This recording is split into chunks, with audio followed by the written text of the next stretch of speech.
कल जो है नहीं था ना, ये मिसिंग था। ये लोग आते हैं ना घर से यहाँ पे छोड़ते हैं।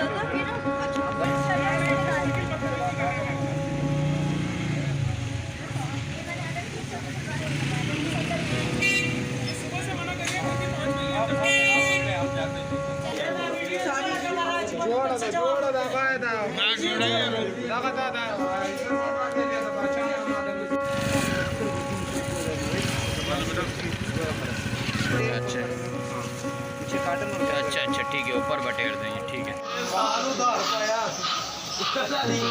The shops are small. They're like these tiny bird cages which had like 3 cats in one small bird cage. So that's how they were left. There was no ventilation, there was no air.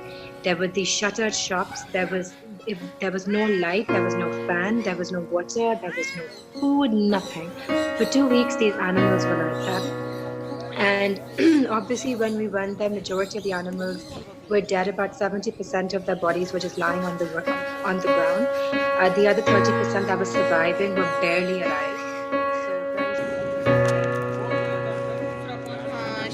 हाँ free में मसला हुआ, आप चले गए थे बीच में।